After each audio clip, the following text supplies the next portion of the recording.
Hujan deras yang mengguyur wilayah Jakarta dan sekitarnya pada Selasa dan Rabu lalu menyebabkan sejumlah daerah di Jakarta banjir. Curah hujan tinggi menjadi pemicu air sungai meluap seperti Sungai Ciliwung dan Sungai Pesanggerahan. Banjir besar melanda Jakarta kali ini bukanlah kejadian baru. Dari tahun ke tahun, ibu kota terus menghadapi permasalahan banjir. Menghadapi situasi ini, Gubernur Prabowo Anung bergerak cepat dengan menawarkan solusi untuk mengatasi banjir ibu kota. Salah satunya membangun sumur resapan. Namun kali ini, sumur resapan yang hendak dibangun oleh Prabowo berbeda dengan era Anies Baswedan. Sumur resapan tak lagi dibuat di jalan tetapi di saluran-saluran air. Selain membuat sumur resapan di dalam saluran air, Prabowo menyebut pihaknya akan terus melakukan pengerukan di sungai hingga sodetan di Jakarta. Jadi untuk urusan banjir di Jakarta terutama kan ada 3. Banjir rob, banjir lokal, dan banjir kiriman.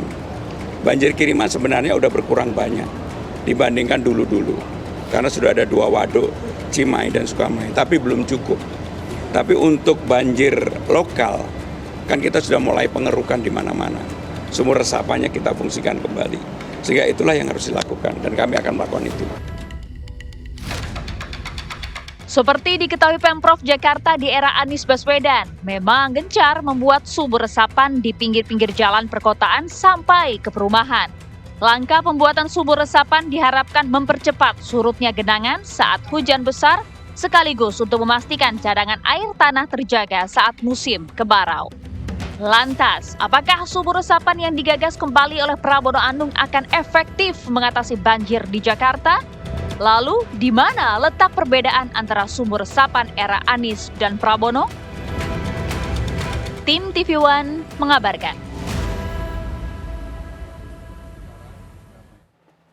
Ya, berbicara mengenai banjir, ini nampaknya tahun ke tahun ini belum juga usai ya, khususnya di Jakarta pemirsa. Nah, informasi terbaru ini memang Gubernur Jakarta Pramono Anung ini akan memiliki rencana yang sama nampaknya dengan gubernur sebelumnya untuk kemudian ini membangun sumur resapan. Nah, apa kira-kira yang beda dan seefektif apa sumur resapan yang nantinya akan dibangun di saluran-saluran air begitu ya. Ini yang nanti akan kami bahas di Apa Kabar Indonesia Malam dengan sejumlah narasumber yang sudah hadir di studio. Pemirsa, kita akan sapa satu persatu.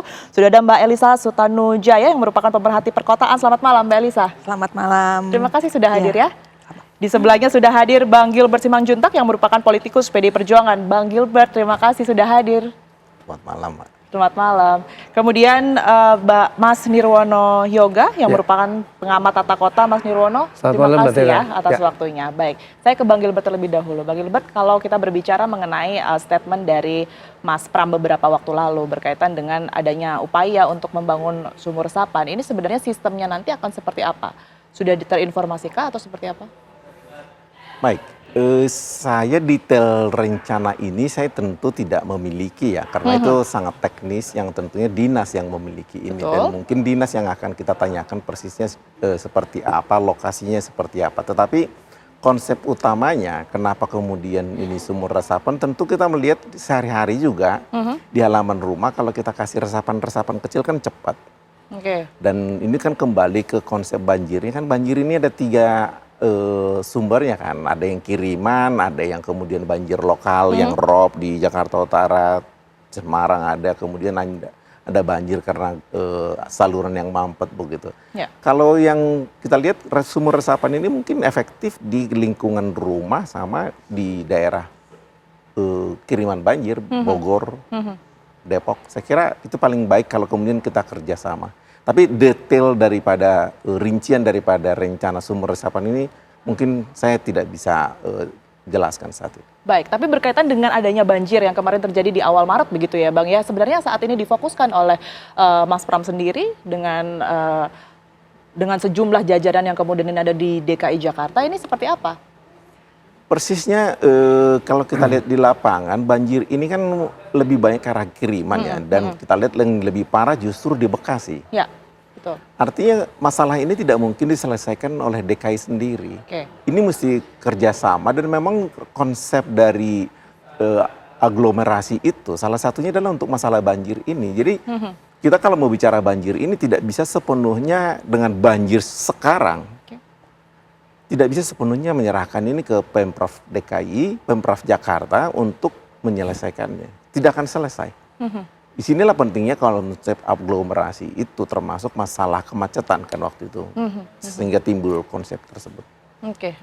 Baik, saya ke Mbak Elisa terlebih dahulu. Mbak Elisa, kalau mendengar begitu ya, ada rencana kemudian ini membuat sumur resapan yang kali ini berbeda karena akan dibuat di saluran-saluran air, di mana yang sebelumnya mungkin kita ketahui di trotoar ya, ada sekian puluh ribu yang sudah dibuat sebelumnya. Anda melihat hal ini seperti apa?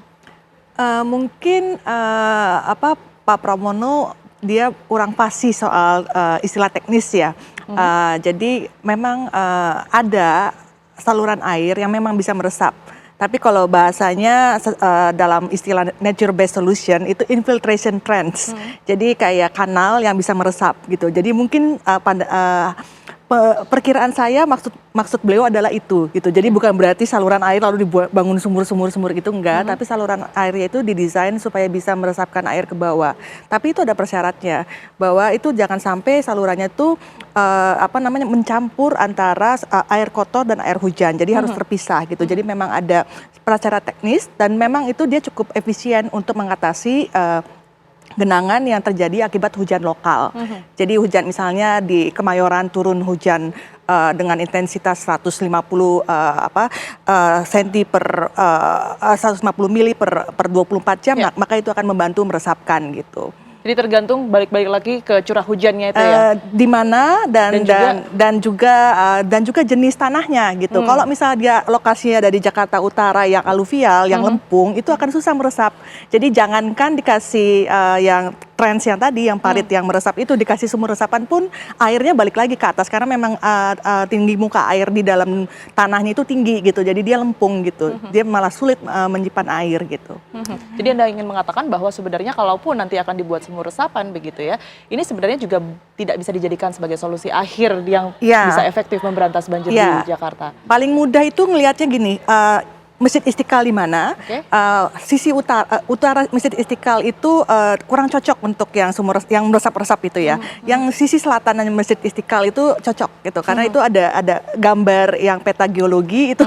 Kalau saya tarik titiknya yang udah berubah ke yang pasir, bukan yang lempung, itu sekitaran Masjid Istiqlal gitu, ditarik ke selatan. Oke, baik. Saya ke Mas Nirwono. Mas Nirwono, Anda punya pandangan berbedakah? Akankah kemudian ini kalau dibuat sumur resapan begitu ya, dari sekian banyak sumber resapan yang sudah dimiliki di Jakarta ini akan efektif untuk menyelesaikan setidaknya banjir yang ada di Jakarta? Ya, kalau kita lihat peta wilayah Jakarta terutama, maka bisa dipastikan kalau ingin membuat sumur resapan itu hanya bisa mungkin di daerah mulai Jakarta Pusat, Jakarta Barat, Jakarta Timur, tapi ke arah selatan. Ya. Ke arah selatan itu secara teknis tentu akan lebih memungkinkan ketimbang kalau kita bicara ke arah utara tadi. Kan Mbak Elisa bilang bahwa ke arah utara tanahnya aluvial. Jadi secara teknis bisa dikembangkan ke arah sana. Tinggal sekarang yang lebih penting lagi bentuk konkretnya dari konstruksi dari sumur resapan air di saluran air atau sumur resapan di tempat-tempat tertentu tentunya. Kan tidak harus di saluran air misalnya. Ini yang kita tunggu nanti dari saluran air misalnya. Apakah akan dialirkan ke tempat-tempat penampungan tertentu atau tidak untuk diresapkan secara teknis. Ini yang pertama. Kemudian kedua, untuk menunjang tadi efektivitas kalau ingin membuat saluran air, sumur resapan air, saya justru mendorong mengoptimalkan situ dan embung waduk yang sudah ada ya. Apalagi kita masih punya beberapa PR untuk membangun waduk baru sebenarnya. Artinya apa? Kapasitas untuk menampung airnya kan jumlahnya lebih besar ya. Apalagi tadi fokusnya ada 3 kan, ada ada banjir kiriman, ada banjir lokal dan ada banjir rob. Nah, kalau konteks seperti itu, maka keberadaan sumur resapan lebih tepatnya berada di banjir lokal terutama. Nah, oleh karena itu penempatan sangat penting lokasinya. Kemudian bentuknya nanti kita akan lihat konstruksi dari sumur resapan tadi, baik itu di saluran air maupun di tempat-tempat yang akan dibangun sumur resapan air gitu ya. Tadi disebutkan tidak di jalan kan. Terus yang ketiga yang tidak kalah penting adalah efektivitasnya. Ya, efektivitas ini penting karena kalau daerahnya umpamanya berupa cekungan misalnya, tentu kalau bikin sumur resapan ataupun ada saluran resapan kan tidak akan berfungsi banyak begitu. Justru daerah seperti itu butuhnya apa? Butuh danau atau waduk buatan. Jadi penempatan sendiri nanti juga akan menentukan. Kira-kira itu Mbak Nara. Kalau melihat dari klasifikasi ataupun juga penyebab dari banjir tersebut ini beda begitu ya. Tadi kan ada 3 yang kemudian disebutkan oleh Mas Nirwono. Ini bisa tidak ya kalau pemerintah ini menyelesaikannya ini sekaligus, tidak hanya satu persatu, atau seperti apa sebenarnya? Memang harus satu persatu kah? Atau bagaimana kalau kita melihat tipe-tipe banjir ya, mulai dari banjirop tersebut dan lain sebagainya? Ideal memang harus serentak secara paralel ya. Kenapa? Kalau kita bicara kepala daerah, waktunya kan 5 tahun ya. Tentu akan lebih logis pada saat bersamaan secara paralel, maka kita fokus pada penerapan banjirnya tadi. Kalau kita banjir kiriman, maka PR utamanya adalah pembenahan sungai, ya sungai dengan pemukimannya tentunya. Kalau Jakarta punya 13, tentu akan lebih realistis misalnya 1 tahun 1 sungai dulu misalnya, ya. Kemudian dalam waktu 5 tahun bisa 5 sungai, itu sudah menurut saya suatu prestasi yang besar ya. Itu kalau kita fokus ke banjir kiriman, ke banjir lokal. Nah, banjir lokal tadi dikatakan berbagai konstruksi seperti tadi, mau sumur resapan air, ada saluran air, ada sumur resapannya, tapi harus ditambah dengan ruang terbuka hijau untuk resapan, plus tadi optimalisasi situ dan embung waduk untuk konteksnya banjir lokal terutama. Sementara kalau untuk banjir rob, tentu kita harus melakukan penataan ulang kawasan pesisir pantai. Misalnya kemarin daerah Muara Angke misalnya ya, yang terdampak parah dengan banjir rob. Tentu kita perlu penataan ulang atau restorasi kawasan pesisir utara. Jadi ini perlu dibagi 3 hal tadi, tetapi dilakukan secara serentak, Mbak. Paralel gitu. Ya, berarti ya? Betul sekali. Kira-kira itu yang bisa sampaikan. Baik, saya nanti akan ke Bang Gilbert untuk kemudian ini barangkali ada data-data yang kemudian bisa ditujukan ya Bang ya, berkaitan dengan ini kan banjir juga sudah bukan yang pertama kali. Kita ingat bahwa salah satu misi begitu ya dari Mas Pram ini untuk mengurangi dan juga mengantisipasi banjir di Jakarta. Nah, ini kalau kita melihat kondisi sekarang ini, apa yang dan wilayah mana nanti yang barangkali akan didahulukan begitu ya oleh Mas Pram? Kita jeda terlebih dahulu, pemirsa. Apa kabar Indonesia Malam akan kembali sesaat lagi untuk Anda.